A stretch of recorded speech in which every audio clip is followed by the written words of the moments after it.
melihat atau memulai dari asal-usul sejarah mengapa Nahdlatul Ulama dalam hal ini berusaha sedemikian rupa sejak kemerdekaan untuk menetapkan sebuah hari besar bagi umat Islam secara umum dan khususnya bagi anak-anak santri. Nah, itu dimulai dari pemikiran-pemikiran tercetusnya ide resolusi jihad dari Hadratus Syekh Hasyim Asy'ari itu pada tanggal 22 Oktober 45, ya kan? Nah, dimulai dari sinilah santri sudah memiliki akar sejarah bahwa kami para santri tempo dulu berjuang untuk bangsa dan negara ini. Kami para santri dan seluruh pejuang pada masa itu juga berkontribusi dengan berbagai cara dan pikiran bahkan korban nyawa.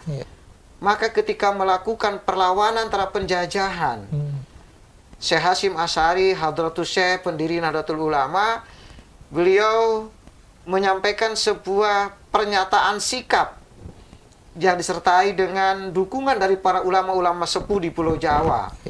Nah, diantaranya disebut dan sangat terkenal dengan istilah resolusi jihad. Apa isinya? Memerintahkan kepada seluruh umat Islam, khususnya para santri. Ya, kalau bicara santri kan bicara Nahdlatul Ulama. Kita boleh mengklaim begitu. Pada saat itu yang namanya santri itu jauh lebih melekat dengan para ulama Nahdlatul Ulama. Ya, isinya itu menyatakan bahwa di dalam radius beberapa kilometer dari Surabaya, ya, itu harus menyatakan perang melawan para penjajah sampai titik darah penghabisan, dan itu dinyatakan jihad. Artinya apa? Jihad membela tanah air, membela bangsa dan negara. Dalam posisi itu, kalaupun harus meninggal, dihukumi jihad fisabilillah. Dan insya Allah doanya Hadratus Syekh Hasyim Asy'ari, para syuhada yang wafat pada waktu itu diyakini dan dijamin adalah para mujahid yang tentu pahalanya yang terbesar masuk dalam surga yang setelah disiapkan Allah Subhanahu wa taala. Nah, resolusi jihad itu menginspirasi seluruh warga masyarakat muslim akhirnya dimanapun berada, khususnya di kota Surabaya. Lalu kemudian tanpa berhenti melakukan perlawanan dengan pekikan takbir mengumandangkan jihad atas perintah dan inspirasi dari resolusi Syekh Hasyim Asy'ari yang kita kenal kemudian hari ya diabadikan juga dalam peristiwa penting, diantaranya pada Hari Pahlawan 10 November yang akan datang.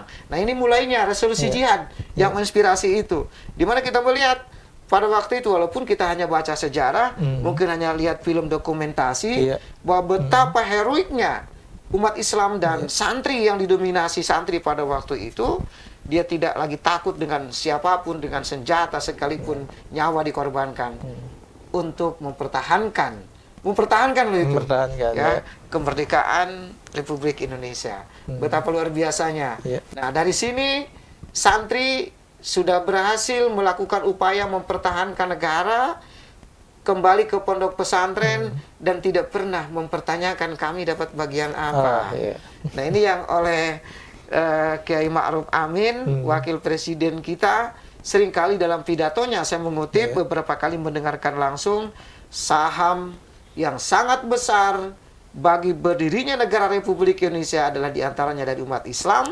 Umat Islam ini diantara sekian banyak paling besar adalah santri, yang satu indikatornya adalah berjuang pada tanggal 22 Oktober tahun 45, Hadratus Syekh Hasyim Asy'ari mengeluarkan resolusi jihad itu. Nah, ini yang melatar belakangi sehingga setelah itu dan pasca reformasi Republik Indonesia di tahun 99, 98, 99, tahun 2000-an sampai sekarang itu memulai melakukan inisiasi-inisiasi penting, melanjutkan perjuangan pada masa lalu agar ada satu hari yang oleh pemerintah dikhususkan sebagai sebuah penghargaan kepada para santri pejuang itu.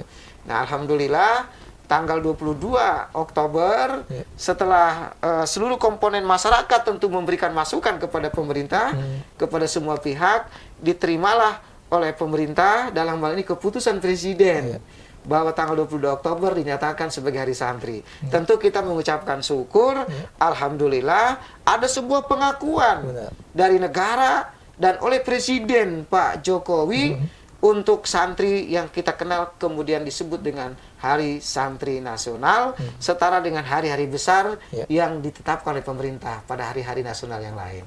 Saya kira itulah latar belakang singkat yang harus kita maklumi terlebih dahulu. Iya, jadi ini bisa dibilang juga sebagai penanda bahwa dari zaman kemerdekaan pun, dari era kemerdekaan pun, ini santri ini sudah memberikan kontribusinya terhadap bangsa gitu ya. Betul, betul. Dan bahkan kalau bisa dibilang hingga kini ini akan terus tetap memberikan kontribusinya. Oh ya pasti. Nah oleh karena itu kita tahun ini tema Hari Santri Nasional adalah santri berdaya. Itu yang dimaksud kita tingkatkan kemampuan kita tingkatkan kontribusi kita kepada bangsa dan negara. Yang kalau dulu kakek kita, cucu buyut kita telah melakukan perjuangan sedemikian rupa terhadap pembelaan terhadap negara dengan berbagai macam gerakan dan kegiatan, bahkan satu simbol hubbul waton minal iman kita dengungkan itu. Nah hari ini ketika kita menikmati syukur dan bersyukur kepada Allah atas kegiatan itu, ya kita sekarang tingkatkan keberdayaan kita untuk berkontribusi positif, mempertahankan negara, mempertahankan ideologi Pancasila, Undang Dasar 1945, dan santri, ingat, tidak pernah mengajarkan kegaduhan kepada siapapun, santri tidak pernah mengajarkan kebencian kepada negara bangsa, dan santri-santri Nahdlatul Ulama dan NU tidak pernah melakukan pemberontakan kepada pemerintahan yang sah. Ini perlu kita tingkatkan keberdayaan ini dalam kontribusi berbangsa dan bernegara, bahwa kami menyatakan negara ini milik kita, milik santri, milik umat Islam, milik seluruh agama bangsa. Siapapun yang lahir di negeri ini, apapun agama latar belakangnya, adalah pemilik negeri ini yang wajib bersama-sama santri menjaga, melestarikan, memperjuangkan kesejahteraan melalui dimensi positif dari pejuang para santri. Saya kira ini yang tidak boleh hilang dari persaturan kehidupan kita di dalam rangka mengisi kemerdekaan negara kita ini. Oke, dan mungkin kalau berbicara santri, sebenarnya mungkin banyak juga masyarakat yang menilai kalau santri ini masih dianggap sebagai kaum yang hanya mempelajari agama saja gitu. Ini seperti apa pandangannya gitu? Iya. Nah oleh karena itu pada Hari Santri ini dengan tema kita berdaya itu kita menyampaikan pesan kepada seluruh komponen masyarakat bangsa ini, terutama kepada para pemangku kebijakan. Pemangku kebijakan di sini ada pemerintah, mulai presiden, kementerian, gubernur, dan seluruhnya sampai ke RT RW, memberikan pesan bahwa negara ini tidak mungkin bisa seperti ini kalau tidak ada didahului perjuangan umat Islam dan umat-umat bangsa yang lain. Apapun latar belakangnya, dulu kita kompak membela negara bangsa, terutama para santri yang tersimbolisasi dalam resolusi jihad dan Hari Santri ini. Nah oleh karena itu dari para pemangku kebijakan itu juga jangan pernah berpikir sempit atau berpikir sangat sederhana. Apa yang mereka lakukan kepada bangsa negara juga sama memiliki kesempatan. Santri pun harus diberi kesempatan. Pengembangan teknologi, pengembangan ilmu pengetahuan, penguasaan ilmu komunikasi di era digital, penguasaan perbankan, perekonomian, dalam sebutan ekonomi sosial politik kita harus dapat menguasainya itu, dan itu santri memiliki potensi untuk itu. Oleh karena itu santri era ini tidak hanya dapat disebut oleh masyarakat lah santri cuma belajar agama doang. Nah belajar agama itu adalah titik ciri dari santri sebagai sebuah dasar di mana kelak dia berkehidupan. Ini sebagai pedoman ketika dia mengembangkan apapun, ilmu pengetahuan, teknologi dan lain-lain, digital, info informasi dan lain-lain, bekal utama akhlaknya adalah dibangun berdasarkan persepsi pendidikan agama sebagai santri yang diperoleh dari lembaga-lembaga pendidikan, terutama dari pondok-pondok pesantren. Jadi santri sekarang sudah pernah jadi presiden, ya kan? Gus Dur, itu santri yang jadi presiden. Kemudian ada juga santri yang jadi menteri, banyak. Santri yang jadi gubernur, banyak. Sehingga masyarakat jangan terpikir sangat sempit. Santri cuma baca kitab saja. Cuma baca Al-Quran, cuma baca ini, baca itu, tidak cocok dengan penguasaan ini dan itu. Nah, sekarang tidak era seperti itu lagi. Santri harus di muka, punya bekal pengetahuan keagamaan sebagai fondamen dan mengembangkan ilmu yang lain, baik yang linier maupun tidak linier, dalam mengisi kehidupan berbangsa bernegara. Santri saat ini sudah siap. Santri jadi pilot, santri jadi masinis, santri jadi imam besar, itu sudah paknya. Santri menjadi rektor, santri menjadi kepala sekolah di luar lingkungan pesantren dan lain-lain. Bahkan mungkin juga ke depan, mengapa tidak kita santri menjadi astronot dari Republik Indonesia. Kalau santri jadi ahli kimia sudah banyak. Santri jadi ahli ahli ilmu komunikasi sudah banyak. Dan anak-anak pesantren sekarang sudah menunjukkan bakat yang saya kira negara harus mengakomodir. Jadi tidak lagi nanti pilih-pilih, oh ini Menteri Agama harus jadi santri. Ya tidak demikian. Ya, oh ini yang cocok menjadi Menteri Kelautan harus ahli laut. Tidak mengapa ahli laut tapi yang santri. Nah sekarang sudah tidak ada dikotomi itu. Bahkan Presiden sudah kita tunjukkan dari kalangan pesantren juga gitu ya.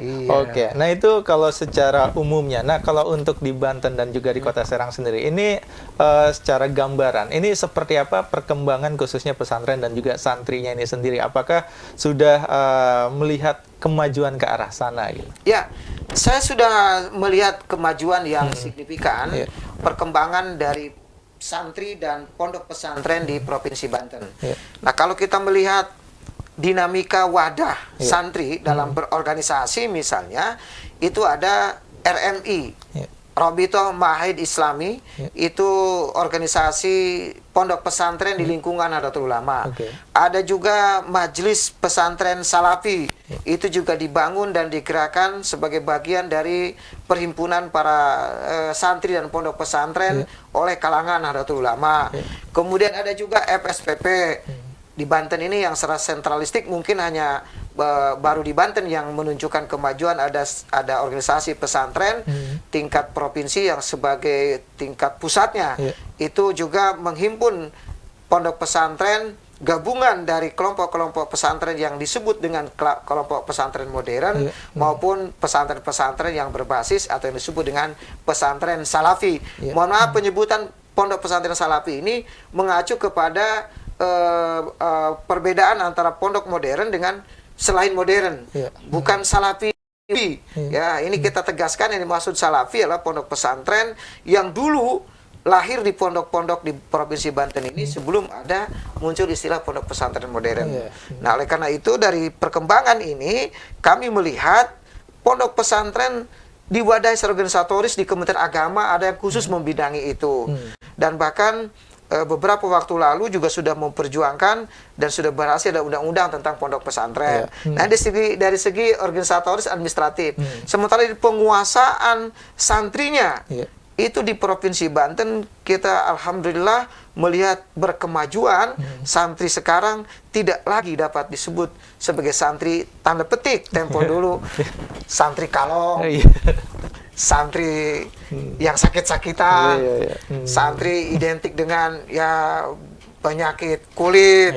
Nah, alhamdulillah sekarang santri sudah berkemajuan, tinggalnya juga di gedung-gedung yang sudah bagus, layak dihuni, dan pengajian-pengajian semakin berkembang. Dan itu di Banten kami insya Allah, manakala kerjasama baik antara pemerintah daerah dengan seluruh komponen masyarakat pesantren, ke depan kita kembangkan tidak hanya sekolah-sekolah yang maju, tapi juga harus ada kesetaraan.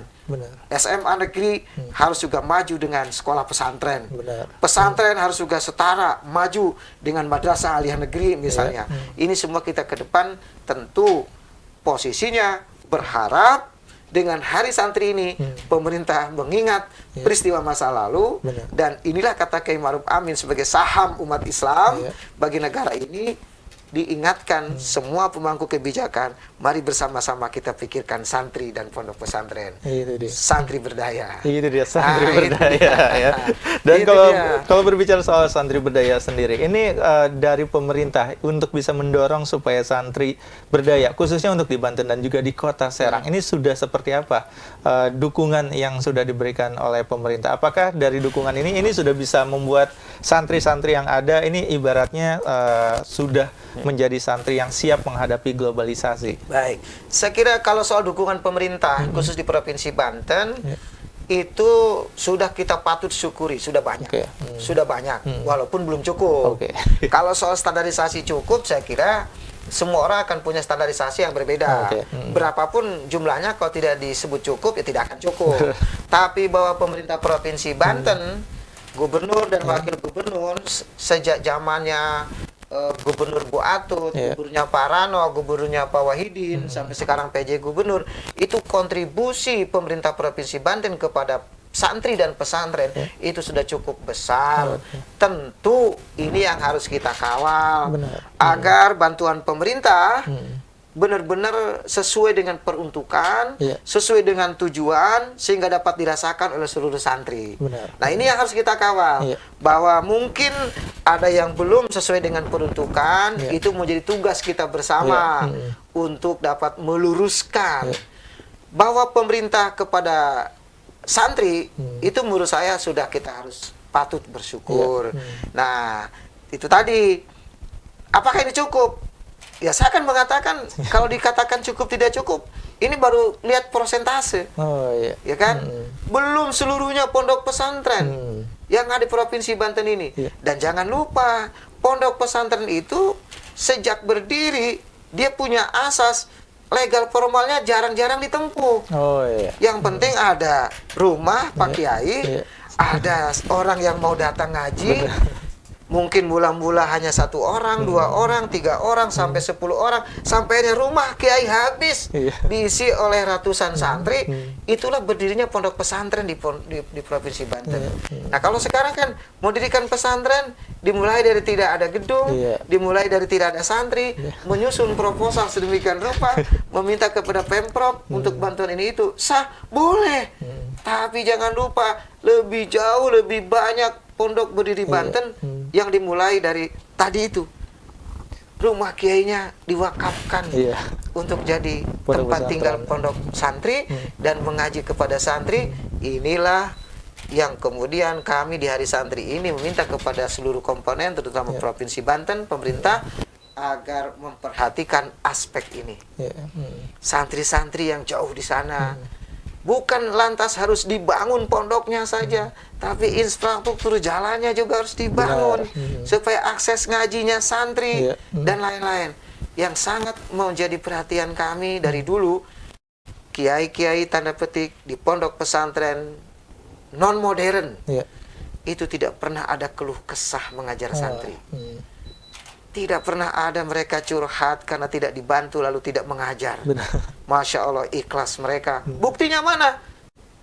11 juta penduduk Banten bisa baca Quran, Arab, dan hadis. Itu adalah tergembleng di pondok pesantren yang rata-rata pondok pesantrennya tidak memperoleh bantuan, tidak mengajukan permohonan bantuan, tetapi secara mandiri kiainya mengajar bareng dengan santri di rumahnya. Nah, ini harus berdaya. Kalau istilahnya SMA dapat bantuan BOS, madrasah aliyah misalnya dapat BOS yang langsung dari pemerintah. Nah, mohon pondok pesantren yang juga ada tapi tidak mau mendirikan pondok dengan persyaratan harus izin ini, harus yayasan ini, tapi dia mengembangkan, lah ingin seperti dulu pondok ada orang-orang ngaji, masa saya harus bikin yayasan dulu baru ngajar? Nah, yang seperti ini mari disupport. Bagaimana caranya? Tidak ada peraturan yang tidak dapat digunakan atau kita bikin yang dapat mendukung pada peristiwa-peristiwa itu. Nah, sekarang coba kita ke lebih orang yang membuat proposal mendirikan pondok dengan orang yang istiqomah, ya sudahlah, orang saya dipercaya oleh masyarakat sini untuk ngajar ngaji. Datanglah anak-anak kita. Enggak, Pak Kiai ngajar ngaji ada yayasannya enggak? Surat izinnya ada apa enggak? Itu kami tidak pernah tanya itu di kampung-kampung. Yang ada adalah Pak Kiai, Pak Ustadz, ini serahkan anak saya. Mohon dididik, mohon diajar ngaji, baca Quran, sampai dia bisa sholat, bisa ibadah. Kiainya nanya, mau bayar berapa? Nggak ada. Orang tuanya juga nanya, Pak Kiai dibayar pakai apa? Enggak juga. Tapi orang tua yang mengerti di kampung-kampung, bahwa minyak tanah pada waktu itu, dia bertani bawa singkong ke rumah Kiai. Dia bertani jagung, bawa jagung. Di akhir tahun ada zakat, dia kasih ke Kiai. Zakat 1 liter, 2 liter bulan puasa. Ini jangan digugat-gugat. Kiai nggak minta. Tapi anak-anaknya sudah berhasil baca Quran. Dan ini masih banyak yang seperti ini. Dan jangan ganggu. Jangan diarah-arahkan, Pak, supaya memperoleh bantuan Bapak harus bikin yayasan. Ujungnya nanti mengejar yayasannya berdiri, mengejar perizinannya berdiri, santrinya yang hilang. Oleh karena itu, santri berdaya dengan keikhlasan. Mari kita, Indonesia, Provinsi Banten ini, bagi para ustadz, kiai di kampung-kampung bersabar. Kita ikhlas mengajar. Hari santri kita akan support para kiai semua, bahwa memang tugas kita begitu. Soal pemerintah mau bantu, jangan ditolak. Pemerintah mau kasih bantuan kepada kita, terima. Itu hak bagi warga negara. Ketika pemerintah memberikan bantuan, ya tentu menyesuaikan dengan persyaratan. Yang penting kita kawal, jangan sampai bantuan pemerintah tidak sampai sesuai dengan peruntukan kepada pondok-pondok pesantren. Setitip ini kepada semuanya. Jadi harus tepat sasaran ya. Tepat sasaran. Oke. Dan sebenarnya kalau berbicara tadi soal banyaknya pondok pesantren mungkin di Banten dan juga di Kota Serang yang tidak memiliki legalitas, karena ya itu tadi dengan mungkin keikhlasan di awal hanya untuk mengajar ngaji gitu. Sebenarnya seberapa besar? Apakah masih sangat besar di Banten dan juga di Kota Serang? Baik. Jangan berangkat dari tidak memiliki legalitas ya. Itu belakangan. Bahwa pondok pesantren sejak Kesultanan Banten loh ya. Kalau di Banten kita bicara Banten. Itu mendirikan pondok pesantren, itu kiai atau ustadznya itu tidak pernah dia mengajukan sebuah permohonan kepada aparat pemerintahan setempat. Tapi bagaimana dia menunjukkan sikap yang dipercaya oleh masyarakat bahwa dia adalah guru ngaji.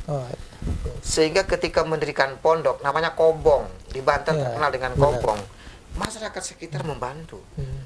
Yang bisa membawa bambu, yang bisa jadi tukang, jadi petukangnya, dia dirikan Kobong. Dan itu tumbuh di mana-mana, satu kampung ada yang lebih dari 5 pondok. Tapi berbasis kobong. Itu artinya masyarakat setempat mensupport betul terhadap kegiatan pondok pesantren tersebut. Apakah yang seperti disebut ilegal? Tidak. Justru yang benar ini seperti ini. Dia tidak mengganggu stabilitas perekonomian negara, tidak mengganggu pemikiran gubernur, juga dia tidak mengganggu APBD, APBN. Dia bisa. Makanya kita semua bisa baca. Nah, perkembangan selanjutnya karena ada bantuan yang harus dipertanggungjawabkan. Nah, ini.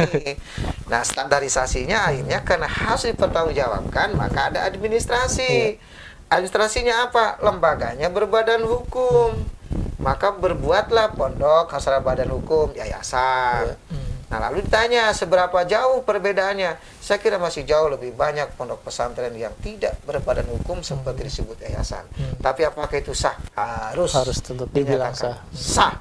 Karena dia adalah bagian dari bangsa negara ini yang berkontribusi mengajar ngaji kepada umat. Dan tanpa dibayar. Tanpa dibayar itu dia. Itu titiknya.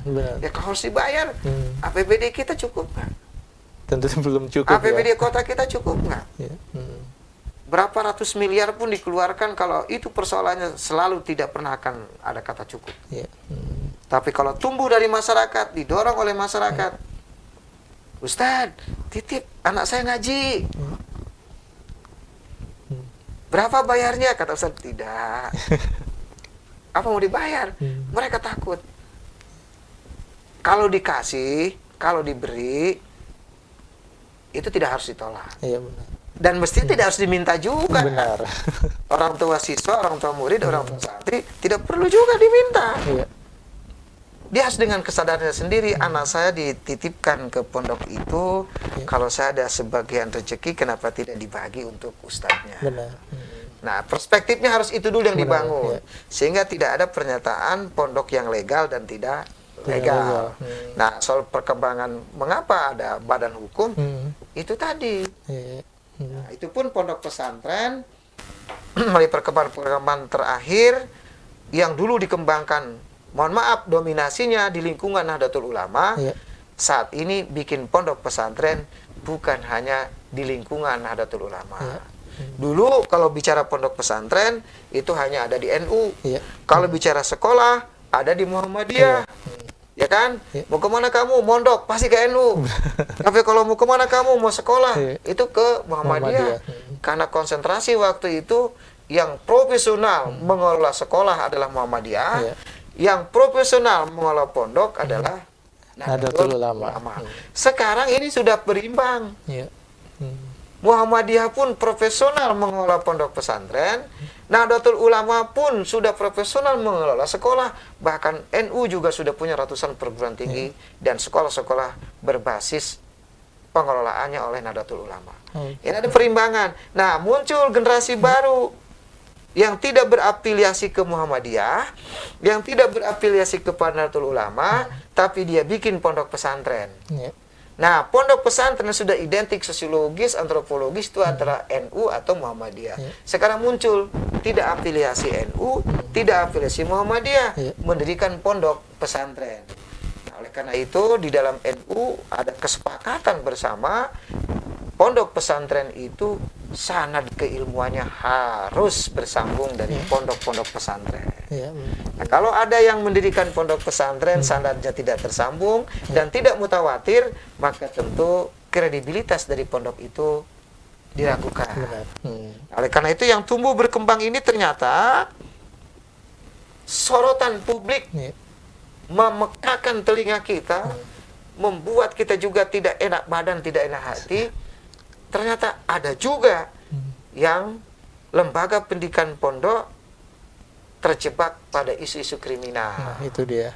Nah, itu yang ya kita harus berikan pembinaan. Benar. Pondok ini berasal dari mana, siapa yang melakukan pembinaan, dan lain-lain. Dan kami tidak menafikan bahwa ternyata ada pondok yang terseret kasus kriminal di lingkungan pondoknya. Dengan berbagai isu ya. Benar-benar. Kita tidak secara spesifik menyebut pondok A, B, tidak.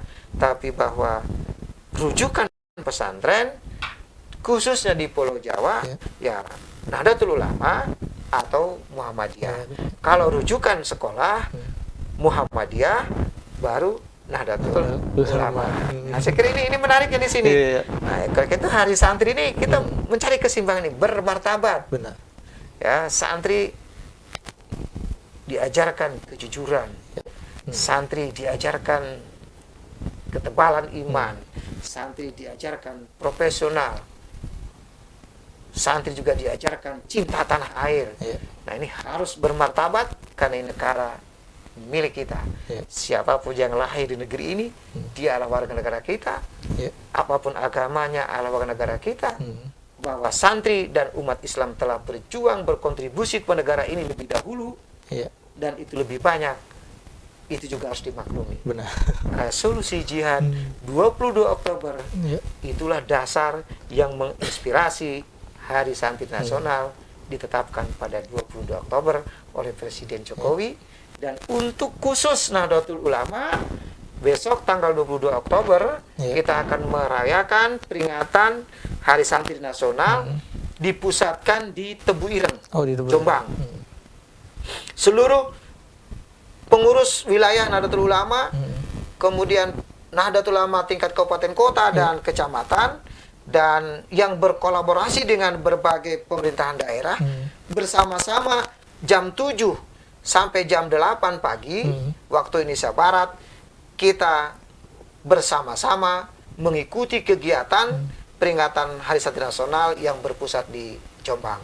Nah, setelah itu baru nanti kabupaten kota, pondok pesantren dengan kegiatan-kegiatan sendiri-sendirinya melakukan kegiatan Hari Santri Nasional. Kita terima Hari Santri Nasional, ini milik santri, kita syukuri ini milik santri dan kita peringati karena ini santri, dan insya Allah tanggal 22 Oktober besok hari Sabtu kami khusus di lingkungan Nahdlatul Ulama, PB Nahdlatul Ulama akan menyelenggarakan kegiatan itu di Tebu Ireng, Jombang. Dan untuk Provinsi Banten itu ada di 8 kabupaten kota, ada yang di alun-alun, ada yang di pondok pesantren. Khusus untuk PW Provinsi Banten kita pusatkan kegiatannya di pondok pesantren di Tangerang. Oh, di Tangerang. Ya, kita sudah tunjuk panitia wilayah, beliau yang akan jadi ketua panitia dan akan melaksanakan kegiatan dengan 8 kabupaten kota di Provinsi Banten dengan agenda jam 7 sampai jam 8 waktu Indonesia Barat kita berkhidmat menginduk peringatan ini ke pusat kegiatan di Tebu Ireng, Jombang. Saya kira itu momentum peringatan Hari Santri. Itu yang nanti akan digelar di Hari Santri nanti. Hari Santri. Oke, dan untuk MUI-nya sendiri, ini apa nih upaya-upaya khususnya mungkin MUI Kota Serang ini upaya untuk santrinya khususnya yang di Kota Serang supaya lebih berdaya lagi, dan juga mungkin untuk momentum Hari Santrinya ini apa yang akan dilakukan ya dari MUI Kota Serang? MUI Kota Serang ini sebagai organisasi gabungan atau kumpulan dari ormas-ormas Islam yang ada di Kota Serang. Maka ketika nanti kita merayakan peringatan Hari Santri Nasional pada hari Sabtu nanti 22 Oktober, MUI yang memiliki santri dan pondok pesantren yang mengelola sekolah-sekolah, itu kami sudah anjurkan agar merayakan peringatan Hari Santri Nasional sesuai dengan kemampuannya masing-masing.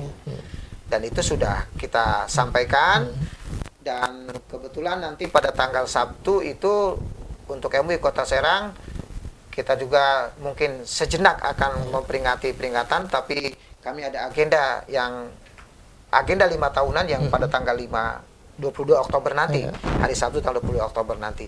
Nah, bagi masyarakat yang ingin mengikuti kegiatan Hari Santri tersebut, itu untuk tingkat Kota Serang, Kementerian Agama juga sudah menyiapkan tempat untuk pelaksanaan hari Sabtu besok.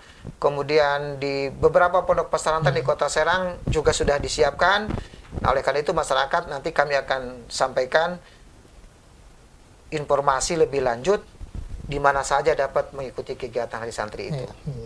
Nanti informasinya bisa kita bisa informasikan titik-titiknya ya. Yang baru kami sampai titik itu 8 kabupaten kota. 8 kabupaten kota plus 1 provinsi. Itu sudah kami sebarluaskan informasinya. Dan untuk khusus di Kota Serang, dalam hal ini MUI Kota Serang yang ada santri, ada sekolah, itu semua menyelenggarakan kegiatan Hari Santri. Sesuai kemampuan mereka. Sesuai kemampuan. Sesuai. Tapi yang pastinya tetap mengikuti peringatan dari Hari Santri. Hari Santri semua ya. tersebut. Oke. Dan mungkin terakhir nih Pak Kiai, mungkin ada pesan yang ingin disampaikan kepada pemerintah dan juga mungkin untuk masyarakat untuk momentum Hari Santri khususnya di tahun 2022 ini. Baik.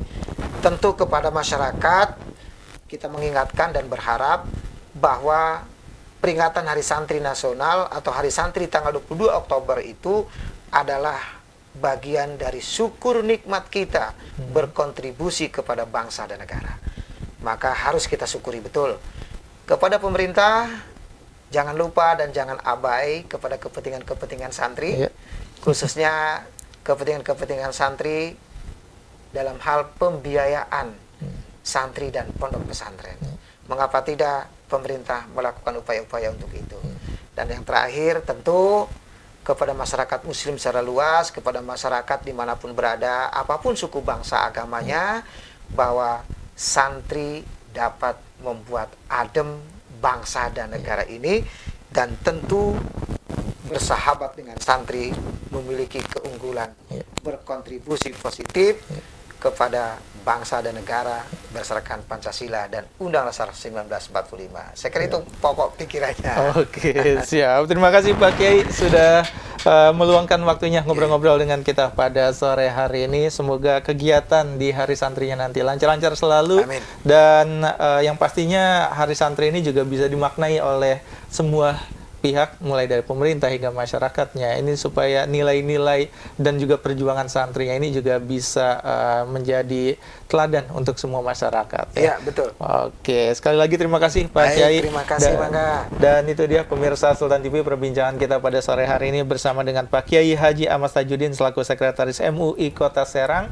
Dan mudah-mudahan dari perbincangan kita pada sore hari ini kita jadi lebih terbuka lagi wawasannya soal santri, perjuangannya, dan juga kita bisa meneladani apa yang sudah menjadi perjuangan para santri dari sejak zaman dahulu dan juga hingga kini. Dan kita akan berjumpa lagi di Berita Sultan edisi selanjutnya. Akhir kata saya Bian Oktario undur diri bersama kerabat kerja yang bertugas. Akhir kata wassalamualaikum warahmatullahi wabarakatuh dan sampai jumpa. Waalaikumsalam warahmatullahi wabarakatuh.